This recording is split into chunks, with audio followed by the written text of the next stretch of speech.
Something that I've noticed about isiZulu speakers in the Pretoria area, in comparison with isiZulu speakers in KwaZulu Natal, is when you greet in the Pretoria area, when greeting people, sawona, yebo sawona, when you ask the question unjani, very often the preferred response is Ngikhona, wena unjani. So the preferred response is often Ngikhona.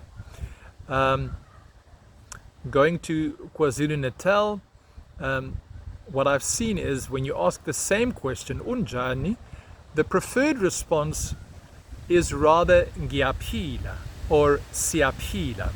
And so this has been something that I was wondering about and thinking about. And so my theory is, so I'm saying I'm not sure, but my theory is the Sotho language and the Sepedi and the Setswana language, especially the Sepedi language in Pretoria and surroundings,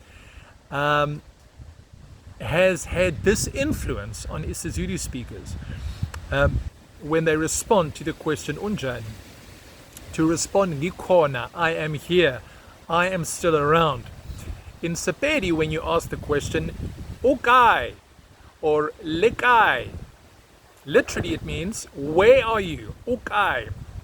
Of course you mean how are you, but literally ukai is where are you, and then the response Ngikhona, which is I am here, I'm still around.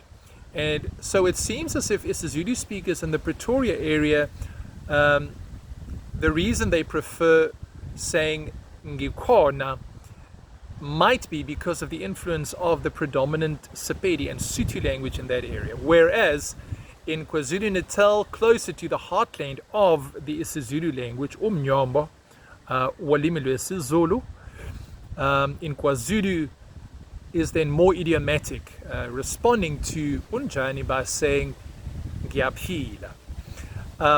Now, something I need to tell you, in the beginning years when I started out learning to speak isiZulu, I found it very interesting, this response by isiZulu speakers. If you ask unjani, they say Ngiyaphila.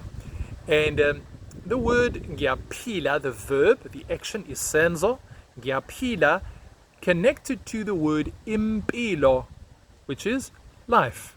Impilo, ow, inzima, impilo, life is hard. Impilo and ukuphila, the two related. Impilo is a noun, ibizo, and Ngiyaphila is a verb, isenzo. Right. So, responding by saying Ngiyaphila, and this is where the interesting thing comes in. Someone would translate the response. If you ask, what does it mean? How do you translate the words Ngiyaphila? Someone would translate it by saying it means I'm still alive.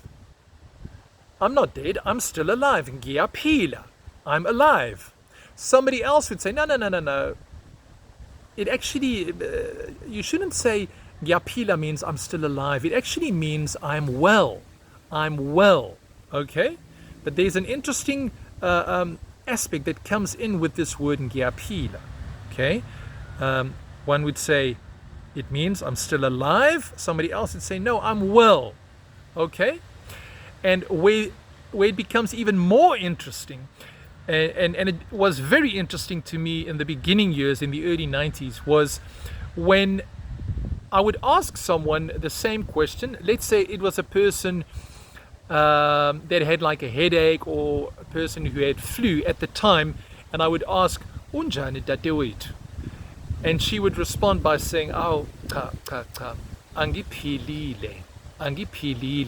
In the beginning, it was so interesting for me to hear this, angiphilile.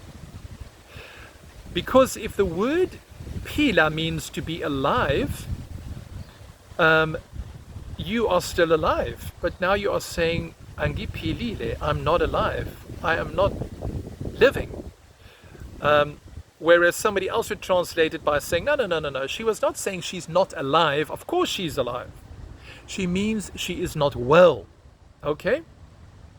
So I found that to be very, very interesting initially in the early 90s when I started learning to speak isiZulu, because in English or in Afrikaans, if somebody asks you, how are you? You say, well, I'm well, thank you. I'm very well. Well, I have a bit of a cold. Okay, I have a bit of a headache. So they would separate the fact that they're okay, they're fine, everything is going fine, but I have a headache. So they would separate the two. I have a headache, but I'm fine. An Afrikaans person would say, as iemand vra, hoe gaan dit met jou?